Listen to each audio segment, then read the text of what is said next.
Oi, bom dia a todos. Hoje eu vou falar um pouquinho sério, tá? Mesmo que eu puxe um sorriso aqui, sabe por que puxo o sorriso? Pode observar uma coisa, é, toda vez que eu falo, meu olho esquerdo fecha, né? Eu puxo um sorriso, o olho fecha. Quando eu como, o olho fecha. É por conta da paralisia de Bell. Mas eu não estou aqui para me vitimizar, não. Só estou contando aí para até para descontrair um pouquinho. É o seguinte. É, vocês sabem que eu faço muitas coisas, né? O nome disso é polímata. Então, as pessoas confundem autodidata com polímata. O polímata pode ou não ser necessariamente um autodidata. O autodidata é aquela pessoa que adquiriu conhecimento sem frequentar uma academia formal da natureza daquilo que ele faz. Então, por muitas circunstâncias, um dia eu vou contar para vocês, por muitas circunstâncias da vida, eu não frequentei a academia, nem sequer eu entrei na faculdade, tá?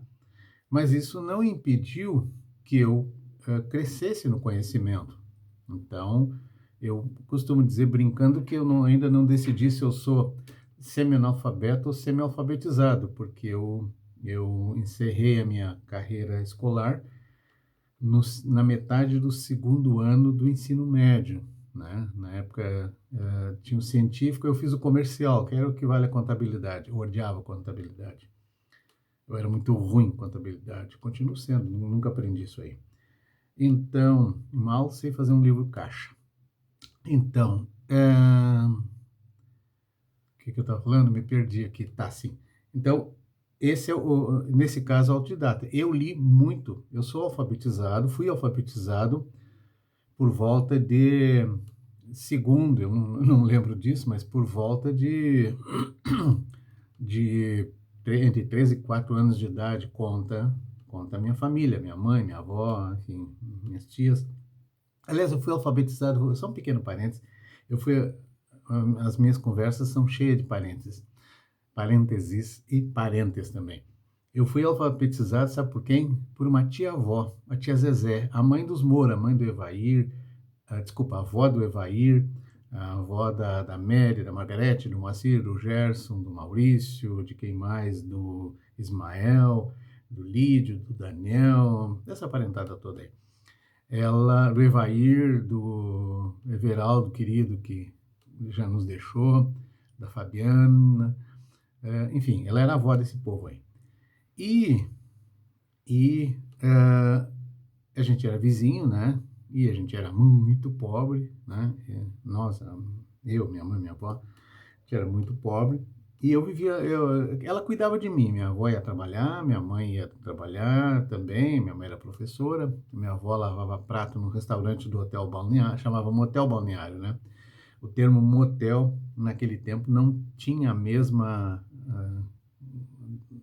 mesmo significado do que tem hoje, tá? Motel, nos Estados Unidos ainda existe motel, né? Era um hotel de beira de estrada, tá? No caso daquele, pai, nem pai, não vou esticar muito essa conversa. Então, minha avó ia trabalhar e eu ficava aos cuidados da tia Zezé. Querida, saudade da comida da tia Zezé, saudade dos dias na companhia dela. E ela tinha as latas, né? Aquelas latas de alimentos, tinham escrito, né? Não tinham palavras naquelas latas. Então, ela me ensinava a ler sílaba por sílaba do que estava naquelas latas. E eu aprendia, né? Eu digo que ela me adestrava, porque ela chegava, ela dizia: que letra é essa, meu filho? Disse, essa aqui é F, A, R e tal. Que sílaba é essa? É Fá, Ri, Nha. Que palavra dá? Farinha. Aí, toda vez que eu acertasse uma palavra, quando eu acertava uma palavra, ela me dava um pedacinho de linguiça, uma batatinha doce, um biscoito. Sempre tinha um lanchinho que ela me dava uma recompensa. Então, eu digo que eu fui adestrado a aprender. E, por conta disso, eu entrei bastante cedo na escola e tal. Enfim, e por conta das contingências da vida, eu tive que aprender fiz muitas coisas, tive que aprender muitas coisas, cada uma delas me trouxe ensinamento, profissional, e esse ensinamento nunca parou e não para até hoje, eu continuo aprendendo até hoje, né, a trabalhar, aprendendo pelo que eu vejo, olhando o que os outros fazem, assim por diante. Muito bem. Então deixa eu contar um pouquinho da minha trajetória no desenho, tá? Eu estou falando com vocês, eu estou só verificando, eu tenho uma apostila que eu criei em 2002, 2004, 2005, por aí, 2006, e para deixar para os meus alunos nos cursos, e eu e ela foi distribuída de graça na internet, tem mais de 50 mil downloads. Eu queria ter ganho um real, um realzinho por cada um, enfim, eu estaria bem hoje. Mas enfim, e aí, só que ela era muito mal feita, foi feita assim, sabe, nas coxas mesmo, né? Então agora eu estou aproveitando que eu pago uma IA, né, para aprimorar essa. E não deu certo, ela estava, imagina, me ensinando perspectiva totalmente errada, né? Não deu certo, vou fazer depois. Pois bem, voltando, então, até os 15 anos de idade, eu desenhava aquela figura humana, era uma bolinha com um risquinho de pé, enfim, risquinho para os lados e tal, que todo mundo fazia. 14 anos de idade, eu desenhava assim, por volta de 14. 13, 14 anos. Aí um dia, apareceu na escola um menino, eu já contei essa história, vou contar de novo. Apareceu na escola um rapaz, um menino, que desenhava muito bem. Ele desenhava muito bem, ele era muito bom no que fazia. Ele desenhava, sabe o quê? Esses HQs, esses tipo Superman, Batman, desses gibis, né? E aí, imagina, desenhista novo na sala de aula, todo mundo apareceu com o caderno lá para ele fazer um desenhozinho numa folha do caderno para ele. E ele fez toda a sala. Aí quando chegou a minha vez, eu também levei meu caderninho lá e disse lá, eu não, cansei, não vou fazer mais não. Enjoei. Tá, já desenhei demais. Eu disse, pô, cara, chegou a minha vez, fez para todo mundo, faz para mim também. Não, não, não, não, não, já fiz para todo mundo. Putz, pô, não vai me deixar na mão, né? Daí eu faço, mas eu quero um cachorro quente e uma Coca-Cola. Tá bom. Então, pode fazer. Não, eu quero primeiro o cachorro quente e a Coca-Cola. Putz. Aí chegou o intervalo da escola, já era de noite. Chegou o intervalo da aula, fui lá e comprei um cachorro-quente e a Coca-Cola, o meu cachorro-quente e a minha Coca-Cola, que era o que eu ia comer de lanche, e dei para ele. Aí comeu, tal, encheu o bandulho, tá, me dá teu caderno. Sabe o que o filho da mãe fez? Ele fez uma ilhazinha, um coqueirinho com o vento empurrando ela e uma choupana, uma casinha, desgraçado. Tu comeu o meu cachorro-quente, a minha Coca-Cola para me entregar isso. Aí eu voltei para minha, para minha carteira e para minha classe e peguei, copiei. E saiu igual. Aí eu enchi o caderno de ilha, coqueiro e casinha. Aí passei a semana desenhando ilha, coqueiro e casinha e choupana. Bem, tá, eu vou encurtar porque tem muita história no meio. Aí um dia fui evoluindo, tal, fui aprendendo a desenhar, mas só que tinha um detalhe, não tinha escola de desenho em Gramado e era muito difícil conseguir livro, não tinha livro que ensinava a desenhar, não tinha nada na livraria, não se achava nada. O que eu fiz? Eu comecei a observar, e aqueles que sabiam desenhar não ensinavam ninguém. O desenhista, não sei se mudou hoje, mas o desenhista no meu tempo era uma pessoa muito arrogante, muito egoísta. Era alguém que achava que ele tinha sei lá, uma aura divina, uma coisa assim, e que ele tinha um dom especial e ele não podia passar para ninguém, porque se tornariam concorrentes deles. Então, ninguém se dispôs, ninguém, quando eu digo ninguém, ninguém, até determinado momento, ninguém se dispôs a me ensinar nada. Eu disse, tá bom, vocês não precisam ensinar, não preciso que vocês me ensinem, eu vou aprender. E eu, de canto de olho, às vezes eu nem desenhava na minha frente, eu só via o desenho deles. Eu olhei, ele fez isso, isso, isso, eu vou fazer também. E assim foi indo. Aí tinha um camarada lá, ele era um projetista de uma fábrica de móveis, e ele fazia uns desenhos à mão e coloria com lápis de cor. Eu achei sensacional aquilo, achei lindo aquilo ali, disse, eu vou fazer também. E assim foi indo, olhando um desenho aqui, outro desenho ali, fui olhando, fui aprendendo e o que que aconteceu? Deixa eu um pouquinho, deixa eu pegar aqui, tá? Nossa, o chat GPT fez uma porcaria ferrou com a minha apostila. Vou fazer em outro lugar. Tá, então, eu fui aprender dessa forma, tá? Nesse tempo, eu já desenhava móveis, eu já desenhava logotipos, eu já desenhava, fazia tudo que era desenho da cidade. Até, na verdade, eu comecei com o desenho artístico, desenho publicitário. Tinha uma gráfica, vocês vão lembrar da gráfica Estela, né, a gráfica Estela, depois eu achava que era só do seu Edil Wagner, não, ele era o gerente da gráfica, o diretor, mas eram vários sócios, né, mas enfim, vamos pelo seu Edi. E trabalhava com ele o Yunis, né, saudoso Yunis, que nos deixou há um mês atrás, 2 meses atrás, e o Yunis começou a me passar logotipo para fazer, logomarca. Porque tinha que ser feito em papel vegetal, que eles mandavam para clichêria em Caxias, e aí, a partir daquele desenho, era feito o clichê, e com o clichê ele imprimia no canhotinho, ali na parte de cima da nota fiscal. E os clientes gostavam dessa personalização, e ele começou a passar para mim. Eu acho que tinha outros desenhistas que faziam isso também. Acho que o Jorge Weber fazia isso, mais algum desenhista, não era muito, não. E o Yunus começou a passar para mim. Poxa, eu já tinha meu emprego, mas, sabe, uns troquinhos legal que eu ganhava, né? Ganhava uns troquinhos bem legal. E não era que ele me pagava, ele mandava as pessoas me procurarem, né? E eu fazia.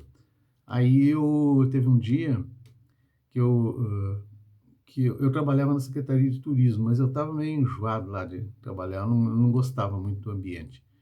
Ambiente público é um negócio estranho, eu não gostava. E apareceu um camarada lá, que tinha uma fábrica de móveis, recém tinha montado, o Edgar Ponat, e ele queria uma logo. A logo ele queria que fosse um roupeiro de 4 portas em perspectiva, tá? Ele nem sabia dizer a palavra perspectiva, ele queria o roupeiro visto de ângulo, de lado, tal, disse, é em perspectiva, tá bom. Com o nome Móveis Gramado, chama Móveis Gramado. Aí eu fiz o roupeirinho, né, bonitinho, ele olhou, ficou apaixonado. Era um roupeiro de 4 portas, era uma caixa, só isso. Mas ele ficou apaixonado por aquele desenho, dizendo, tu não quer projetar móveis para mim? Fazer móveis sob medida e móveis de muito boa qualidade. Eu penso em qualidade. Aqueles móveis de louro, sabe? Principalmente louro, era o que ele mais trabalhava. Não, que tu não quer projetar móveis para mim? Eu disse, quanto é que tu paga? Ele me ofereceu o dobro que eu ganhava na prefeitura. Eu disse, quero. Ele, quando é que tu pode começar? Isso deveria ser uma terça, quarta-feira. Quando é que tu pode começar? Semana que vem, segunda-feira. Legal. Mas ainda era empregado da prefeitura. Aí fui lá no prefeito, expliquei a situação, pedi demissão, e o prefeito me dispensou dos 30 dias, né? Acho que até eu recebi, não me lembro, mas enfim, não foi criado caso. Às vezes, o senhor estava louco para se livrar de mim também, eu era muito chato. E quando foi daí eu fui na casa do Olikovski, já falei do Olikovski para vocês, fui lá na casa do Olikovski, chamava ele de Mick. Eu disse, Mick, eu fiz uma besteira. Dizer, o que tu fez? Contei a história, né? Dizer, quando é que tu começa? Segunda-feira. Disse, não, tem até segunda para tu. Mas eu não sei desenhar móveis. Dizer, não, tem até segunda para tu aprender. Sério? É. Mas antes tem que fazer uma coisa. Antes nós vamos tomar um café ali, um café da tarde com a dona Eveli. A dona Eveli era a esposa dele. Ela está naquela fotografia dançando com ele. Ele já faleceu. Ambos já faleceram. Aí temos que tomar um café com a dona Eveli. Aí, tá bom, tomamos café. Ele sempre dava graça, fazia oração. E aí, agora vamos para o estúdio. Aí ele começou a me ensinar. Me deu livros, me ensinou teoria e tal. Ele me ensinou a desenhar cadeira. E durante muitos anos, eu não digo o único, mas era um dos únicos profissionais, um dos poucos profissionais no Brasil que sabia desenhar uma cadeira com as regras técnicas que exige uma cadeira. Existem regras. E a gente vê assim muita cadeira fabricada errado, porque ele copiou de alguém que fez errado, de outro que fez errado. Aprendi muita regra. Ele me ensinou assim a filosofia do projeto. E mais, aí segunda-feira eu comecei, ele ia todos os dias, durante sim, cerca de 2 meses, ele ia todos os dias, às 5 da tarde, lá no meu trabalho, corrigir, me orientar no que eu estava fazendo. Então, poxa, eu tive um professor assim do lado, né? O pagamento tinha que ser, eu tinha que ter café e biscoito esperando ele, né? Pois bem, aí eu fui aprimorando. E aí o que aconteceu? Quando o pessoal, os fabricantes, não é fabricantes, eram marceneiros, pequenas marcenarias, descobriram, eram meus amigos, todos, né? Descobriram que eu desenhava, eles começaram a me procurar para interpretar desenho, desenho arquitetônico, desenho técnico, que os arquitetos de Porto Alegre, porque Gramado começou a ter fama nas marcenarias, né? Então, os arquitetos de Porto Alegre mandavam para ele os projetos dos seus clientes, para eles, né? E eles tinham que executar, né? Projetos, às vezes a casa inteira, tal, ou projetos mais simples, tal. Só que tinha um problema. Eu não sei como é que está hoje, mas até onde eu sei, arquiteto não é preparado para desenhar móveis. Arquiteto é urbanista, ele tem noções. O móvel para o arquiteto, no meu tempo, hoje é tudo no computador, então eu já não desenho mais nada à mão.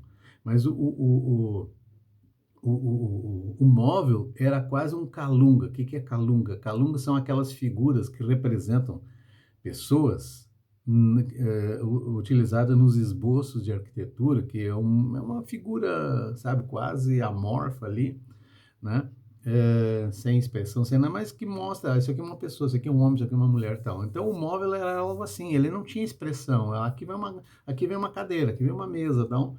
Não havia um detalhamento, tal. Mas, sabe, principalmente arquitetos recém, não estou falando mal de ninguém, tá? Só estou contando uma história que aconteceu.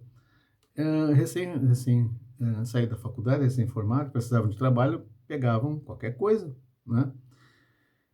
E aí tinha que mostrar serviço para os seus clientes, faziam um projeto, eu recebia os projetos, assim, pareciam, sabe, o detalhamento de uma nave espacial, sabe, com motor de sei lá do que, todo o detalhe, eles davam até o tamanho do prego para o marceneiro, totalmente inútil isso, né? Mas enfim, e mais, eles davam detalhes técnicos totalmente errados, não entendiam o que estavam fazendo.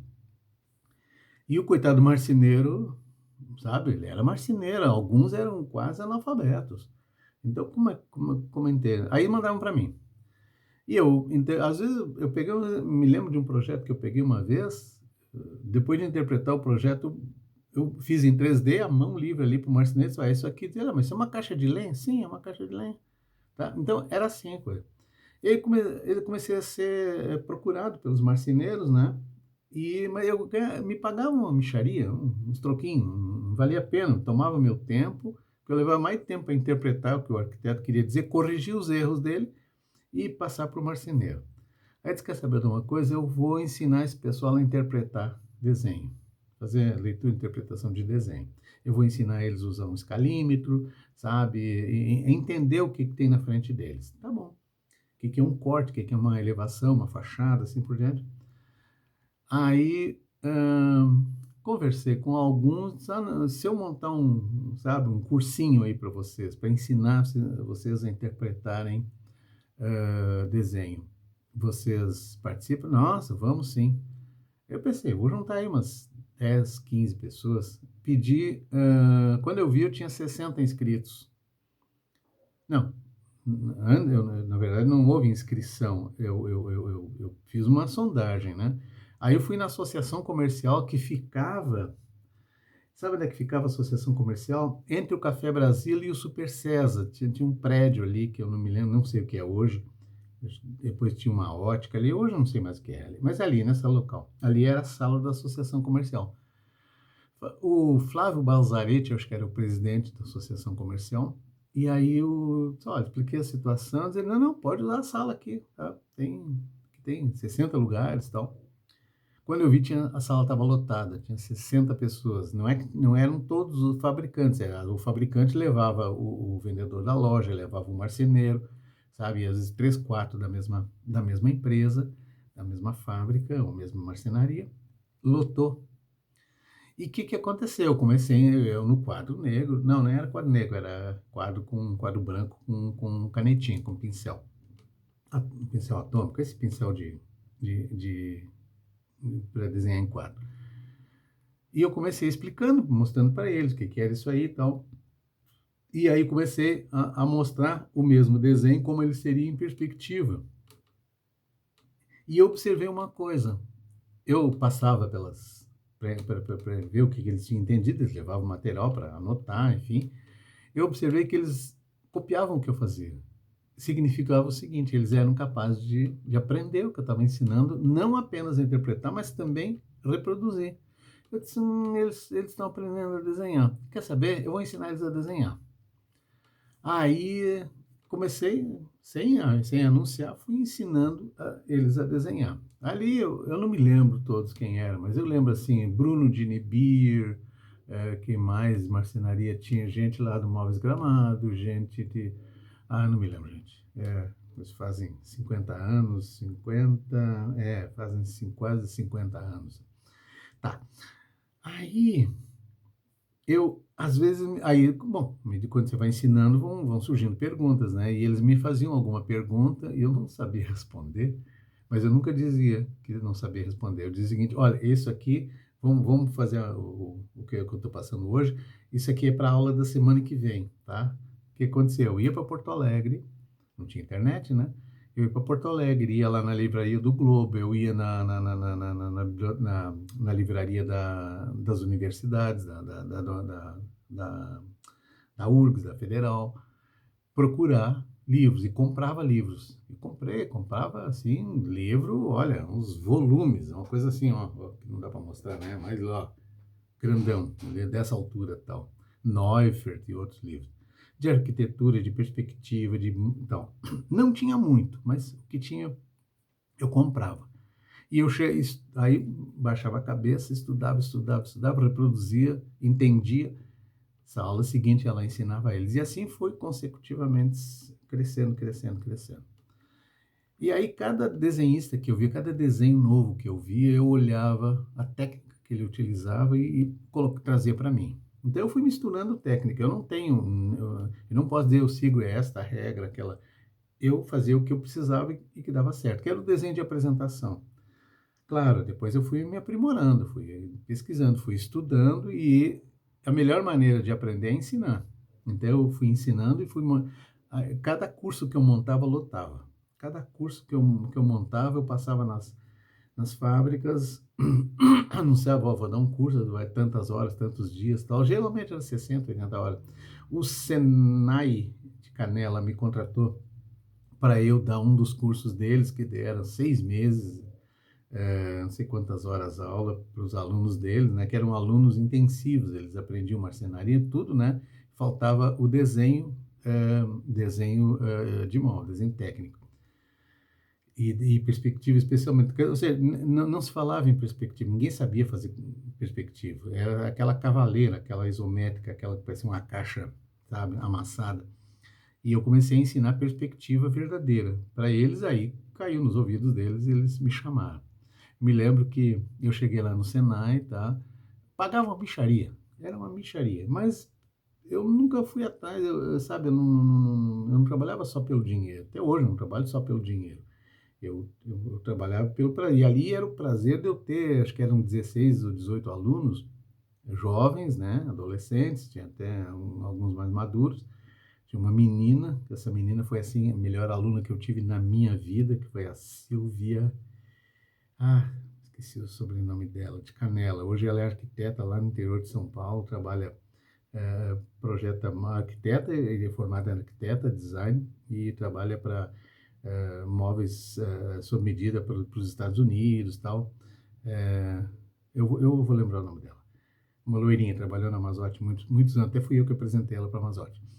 Então, aí, nessa turma, quando eu cheguei lá quando eu cheguei lá para falar, enfim, tratar sobre as aulas, me lembro o seu Guimarães, que era o diretor, ele abriu um armário e me trouxe uma pilha dessa altura de apostilas de desenho, que eram os métodos utilizados pelo Senai para eu aplicar.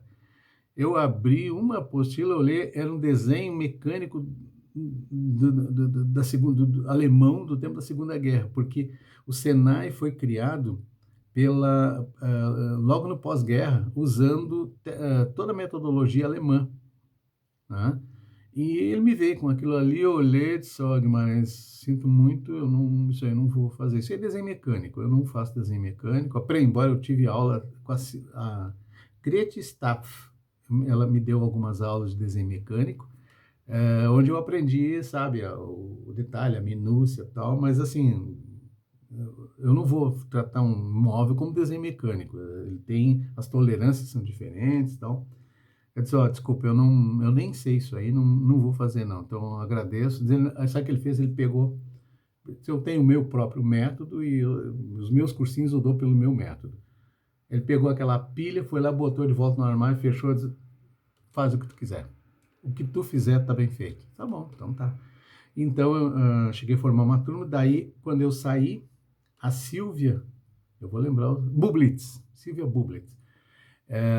A Silvia continuou no meu lugar. Ela continuou sendo a professora do Senai. Aí depois ela formou alguns alunos, aí teve um outro que foi da aluno dela, me corrija se eu estiver errado, mas eu acho que ele me contou isso aí, Luciano Pisoni, tá? Baita desenhista, foi aluno da Sil e deu continuidade, ou seja, o método quem criou fui eu.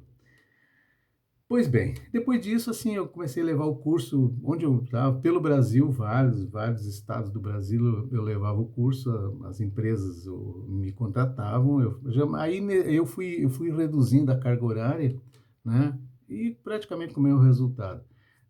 Em 2008 eu fui professor de uma escola de design, de técnica de design de interiores em Florianópolis, uma bem conhecida, que é do Grupo Geração, eh, formando profissionais de design de interiores. Ali eu tinha 3 disciplinas que eles chamavam de eixo temático, que era perspectiva 1, perspectiva 2 e desenho de apresentação, que é esse que eu faço hoje, o coloridinho, bonitinho para encantar. Isso tudo antes do computador, não se falava em desenho de computador nessa época. Até se falava em AutoCAD, eu cheguei a fazer um curso de AutoCAD, R14, não aprendi nada. Porque ele era uma ferramenta muito mecânica, muito técnica. E eu trabalho com a linha mais criativa. Então, para minha alegria, muitos anos depois veio o SketchUp, né, que me salva até hoje. Eu até tenho uma assinatura paga do SketchUp. Estou usando muito pouco, mas tem. Muito bem. Então, deixa eu fazer um parênteses aqui, para entrar naquilo que eu queria dizer. Eu queria dizer vou dizer, se Deus me permitir que vá ao ar, lá em 2004, por aí, não, foi 2004? Não, foi 2005, esse ano eu estava em Florianópolis, 2005. Eu fui a Gramado, a convite de amigos da área moveleira, dar um curso de desenho, especificamente dar um curso de desenho. Eu me lembro que tinha alunos do Sérgio Berti, acho que tinha alunos do Sierra, acho que tinha alunos da Móveis Catucci, de várias fábricas. Cada fábrica, eram as fábricas que pagavam o curso para os alunos, tá? E eu me lembro que o pessoal perguntou: "Mas tu não vai deixar nada? Tu não tem uma apostila?" Não, não tinha nada, não tinha nada. Aí eu pensei: "Eu vou fazer o seguinte, eu vou criar uma apostila", e ali já tinha computador, mas não tinha, não fazia desenho para computador, eu usava Photoshop, enfim. Montei à mão uma apostila e usando alguns recursos do computador, montei uma apostila, mas muito chumbrega, muito mal feita, e tal, o passo a passo, que chamava Desenhando Móveis com Bom Humor, que é bem humorada, ela é até bem engraçada. E comecei e dei para eles, né. E depois cada curso que eu fazia, eu dava o PDF para os alunos. Depois eu botei na internet, lá no SlideShare, uma coisa assim, no Scribd, e, estou com o telefone de alguém aqui em casa, mas está todo mundo dormindo, meu filho está de férias. Do Scribd, e quando um dia eu fui olhar como é que estava, já tinha mais de 40.000 downloads. Eu disse: "Meu santo", depois foi a 50.000. Eu disse: "Meu santo, eu tinha que ter cobrado um pila, se eu tivesse cobrado ninguém tinha tinha comprado", porque ela não é bem feita, ela não é uma coisa profissional, mas recebi elogio do tipo assim: "Olha, a primeira vez que eu entendi desenho, a primeira vez que eu", sabe, ela é perfeita, tal, mesmo simplesinha. Então o que que eu estou fazendo agora? Eu botei aí numa IA e pedi: "Olha, atualiza ela, tá assim, assim, assado". Meu, aí acabou, agora eu vou desligando aqui, eu vou retomar e passar um pito nessa época, uma porcaria, horrorosa. Eu vou refazer, vai trabalhar bonitinho, tá. Então, por que que eu estou dizendo isso? Finalizando, se Deus, já estou preparando o pessoal está me pedindo aqui, sabe: "Ah, me ensina a desenhar", sabe, não ensino mais ninguém, já ensinei muito, e tal. Ensina a desenhar, não vou ensinar, já ensinei muito, eu dei curso, já tem mais de 2.000 pessoas que já estudaram comigo, não tenho uma paciência. Só que tem um detalhe, as pessoas estão pedindo. Cara, Deus me deu um talento, isso não é dom, isso é talento. A diferença é que o dom é alguma coisa que sabe, é inerente, tu faz do nada. E o talento não, talento, a palavra talento vem de thaler, que significa valor, tem o esforço, o sacrifício, a dedicação, o empenho de aprender e aprimorar cada vez mais, né. Então, essa é a ideia. Então, eu vou lançar um curso de desenho em 30 aulas, de 2 horas, são 60 horas a aula. A princípio, eu devo fazer esse curso aqui em Nova Petrópolis e, dependendo, se formar uma turma boa, talvez, e aí tem que conseguir um lugar para. O lugar, na verdade, né, o que que eu preciso? Eu preciso de uma mesa, uma prancha de MDF, cabem 8 alunos, então eu preciso de cavaletes com 4 pranchas, porque senta todo mundo à volta da mesa, não precisa mais essa parafernália de materiais. Eu preciso de 4, porque assim, ó, no mínimo 30 alunos, tá, em Gramado, porque tem todo o deslocamento, é trabalhoso, é perigoso essa estrada e tal. E aqui em Nova Petrópolis, com 20 alunos, eu monto o curso, tá? Aí 2 vezes por semana, 2 horas cada. Então, gente, é isso. Mas agora eu vou começar a falar mais do curso, vamos falar mais do desenho. Depois, eu vou publicar aqui no próprio link, nas observações ali, na caixa de texto, link de vídeos simplesinhos que eu fiz ensinando a desenhar, bem simplesinho. Alguns tem uns 15 ou 16 vídeos, tá? Então é isso, tá bom? E eu já dei bom dia. Não, não tinha dado bom dia. Eu dei bom dia, então, se eu não, para valer mesmo, bom dia. Tchau.